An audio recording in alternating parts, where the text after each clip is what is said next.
So when will home prices drop? Would it be 2025 or 2026? Instead of sharing my opinion, let's look at the Forbes article that was written on April 7th, 2025. Welcome back to Shawn Realty podcast. So it says, when will home prices drop? It reads, as we move into spring, the housing market remains challenging with record high home prices and stubbornly elevated mortgage rates prolonging buyer struggles. That pretty much sums up the 2024 and 2025 market. Yet positive signals have emerged into form of deceleration in home price growth and decreasing mortgage rates. The mortgage rate actually went up a bit, so it's hard to predict the mortgage rate. Even so, high cost of homeownership will likely remain the norm in the coming months. These high costs are sustained in part by Trump administration tariff and immigration policies that are expected to fuel inflation and raise home builders' cost. And it continues, let's see. The U.S. home prices posted a 4.1% annual gain in January, up marginally from 3.9% annual growth in December, according to the latest S&P CoreLogic Case Shiller Home Price Index, which tracks single-family home values. Although home prices growth continues, the pace has decelerated, with most experts expecting further slowdowns as inventory expands and mortgage rates stay elevated. Although this home price growth slows down, won't improve affordability enough for many would-be buyers, there's a glimmer of hope as regional variations continue to make some markets more affordable than others. I'm actually reading the national data, but you have to look at your market because your market could be completely different than what they're talking about here or what I'm telling you about. Just got a text. Sorry about that. Relatively strong construction activity in South and West have helped take some pressure off of home prices. Senior economic research analyst at Realtor.com. And let's see. Though areas of Midwest saw some of the highest price gains, home values in this region did not accelerate as sharply during the pandemic as they did elsewhere.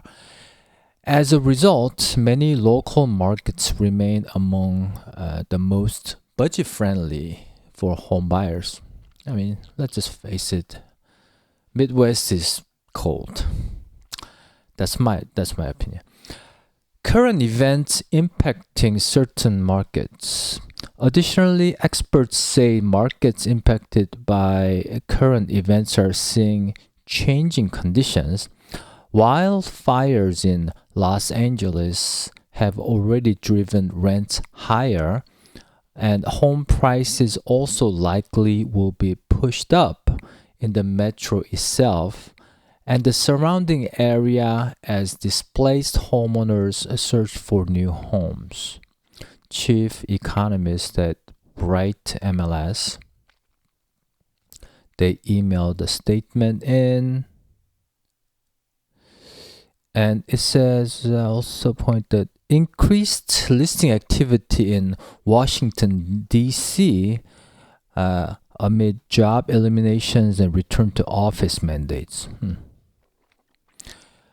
So it says, will the housing market crash in 2025? And it says, record high home prices still trending upward in many markets. you may be concerned that we're in a bubble that's primed to pop, as it did in the 2008 financial crisis. However, the likelihood of a housing market crash means a rapid drop in unsustainably high home prices due to waning demand. Is it waning? Why don't I know this word?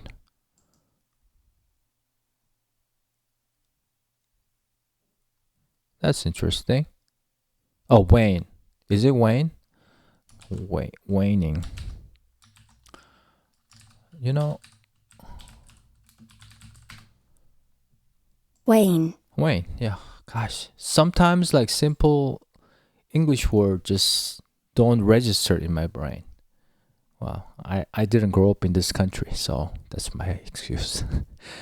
Let's see. Going back to, so basically the housing market crash, a rapid drop in unsustainably high home prices due to waning demand, kind of reducing demand, remains low as we look ahead of 2025.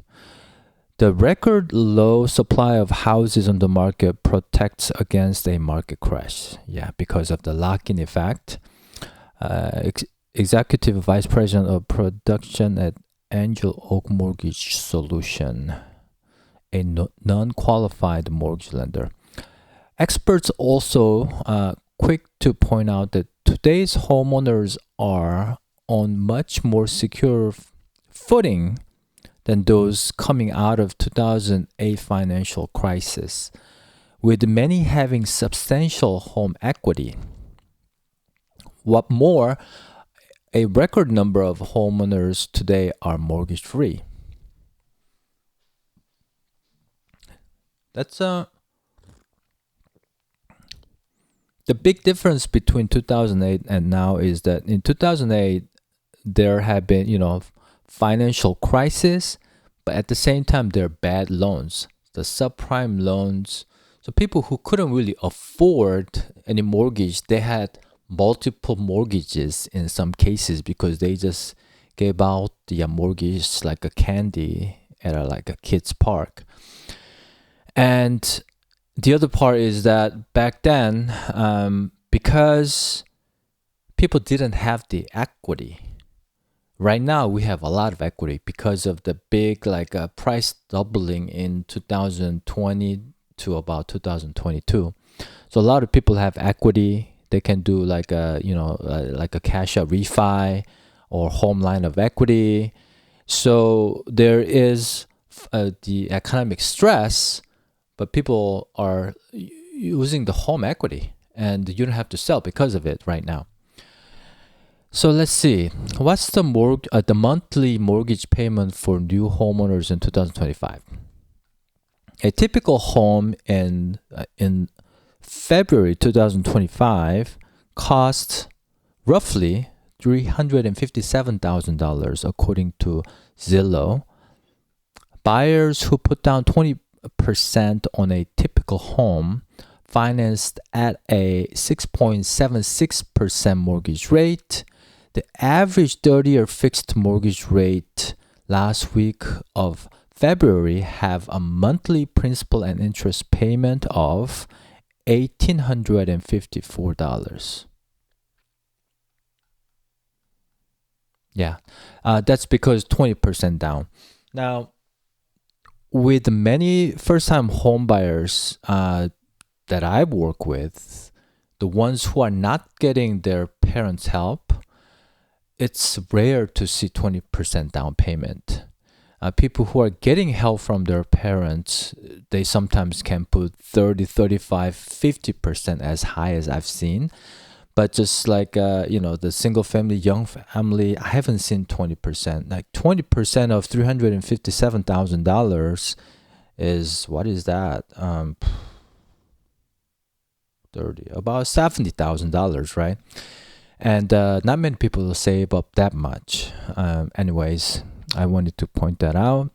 In contrast, homeowners who bought a typical home at the same time in 2024, when the typical price was around $348,000, the mortgage rate was 6.94%, are paying $1,841 a month. So the change since at the same time, 2000, basically last year, the monthly payment difference is only $13. $13 more right now. Isn't that interesting? So mortgage rate is lower now, but because of the price went up, people are paying right now compared to last year $13 more a month. So a lot of people think that the mortgage rate impacts a lot, but the longer you wait, it seems like the price has been going up more. So that's the main reason why I typically recommend people who can afford to buy a home to buy a home now. Because if you wait a few years, right now you could afford, but in a few years you may not be able to. We call it getting priced out. I've actually seen, unfortunately, maybe a half a dozen, people who wanted to work with me, but they were on the fence. And the worst case is he hasn't bought for the last 15 years. At some point, I felt bad. By the way, I'm not crying right now. I'm just sort of like sinus thing with a bunch of flower blooming here in Portland. So yeah, I mean, I've tried to have him buy in 2012, maybe 2011. Actually, the market was bottom, but he wanted to get a better deal. And he could have bought any homes that he wanted in Southeast Portland where he wanted to live, like $350,000, anything. But now those are pretty much $700,000, $800,000, $900,000. He missed out, and he didn't listen to me. So, people need to listen to your realtors who are experienced and, good. So paying $13 a month more today may not seem substantial, but it adds up to close to $7,200 more in mortgage payments over the life of a 30-year loan. Even a slightly lower mortgage rate can offer some savings. But, to me, this paragraph is kind of misleading. It is not substantial. If you look at a 30-year with inflation adjusted, $7,200 kind of giving you a little, kind of like grim, negative feel. Don't listen to this kind of, why am I reading this then? Well, to give you what they're saying, what people are reading, what others are reading these things and stay on the sideline, that's what I'm telling you not to do. But, it's good to know what the mainstream media is talking about. Let's see. Well, it says, can we expect a housing market recovery in 2025? What does it mean? Recovery means price going up? I mean, price has been going up. So the question itself is really confusing.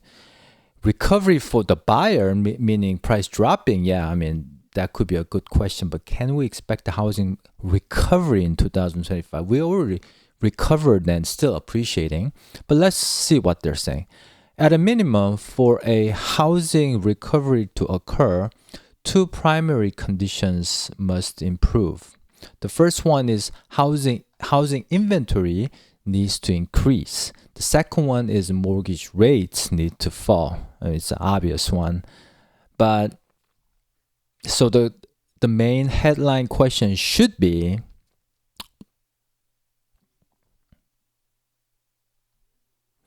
can we expect the housing market affordability improving in 2025? That should be the correct title. The other one, let's talk about residential real estate stats, existing, new, and pending home sales. Okay, and existing home sales, including completed transactions of single-family homes, townhomes, condominium, and co-op, rose in February as mortgage rates gradually cooled to 6.76% by the end of February. Monthly existing home sales rose 4.2%. The NAR year-over-year sales slid 1.2%. So 1.2% homes sold less.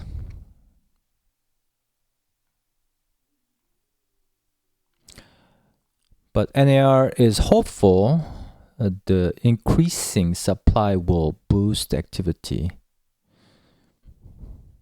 Of course. Resale inventory jumped 5.1% from last month. That's called seasonality, guys. That's not much of a news. New home sales. Let's look at this. New home sales also experienced a turnaround after a down January, with the sales rising month over month as mortgage rates declined. February sales of newly constructed single-family houses increased 1.8% from January and 5.1% compared to a year ago. That's HUD, the HUD data.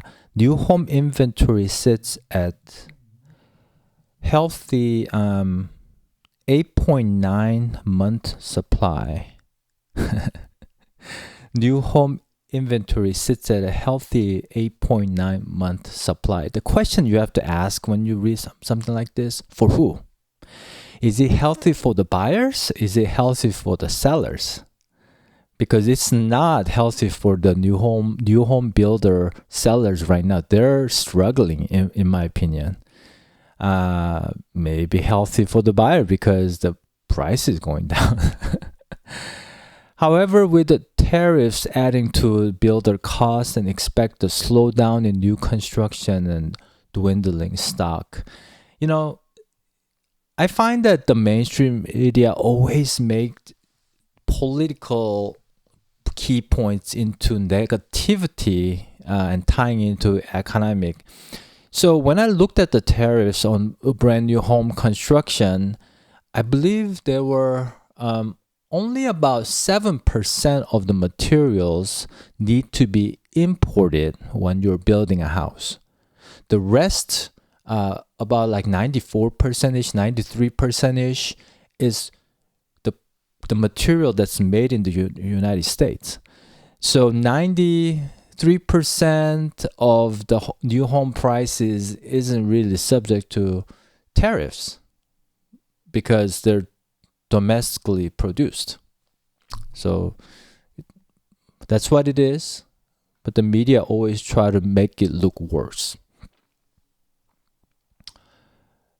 Let's see. Yeah, the article is kind of nosediving right now. It's I don't know if it's even worth going through. I don't know. What do you guys think? Do you want me to keep going? Or, I mean, if this is live video, I can maybe see some comments and maybe talk about something else. But yeah, the data is pretty bad. So I went through the article, the Forbes article, about half away. And yeah, I mean, I don't think you need to know this. So about the brand new homes, I'll just share some key points based on my market in Portland, Oregon.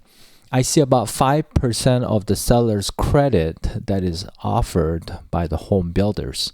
And I've seen some homes price dropping about $100,000 in the last 4 months. And as far as I know, the borrowing money, the building costs. So builders have to borrow money to build, or at least sell their existing inventory and take that money and build more, right? Because borrowing money cost is so high, I think the builders are being careful. They don't want to get over leveraged by borrowing too much money at a high interest rate, and if it doesn't sell, they can actually go out of business. That's part of the reason why in 2008 there's tons of brand new home builders, they went out of business, especially the smaller builders. So right now the builders are really having a hard time. I see incentives emails coming in pretty much like several times a week.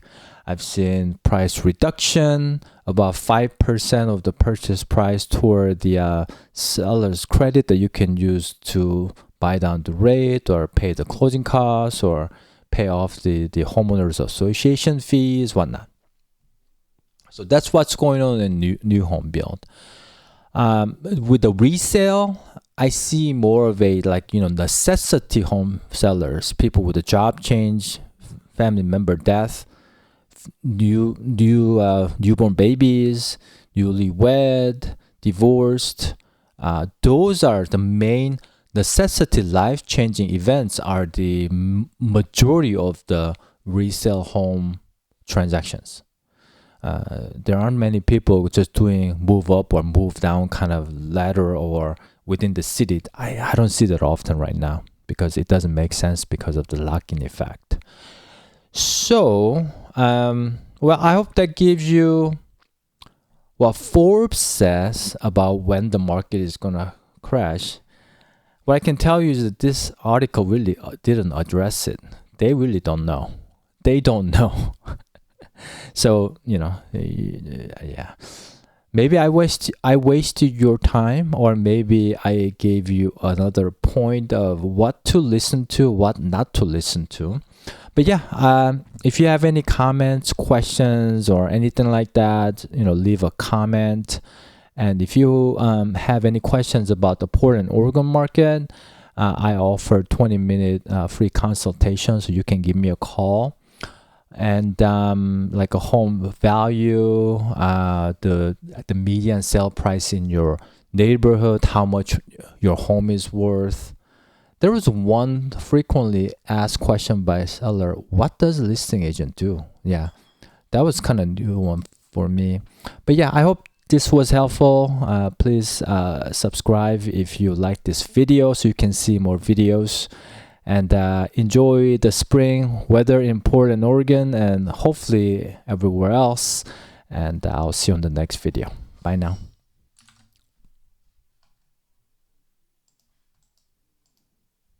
Mm-hmm.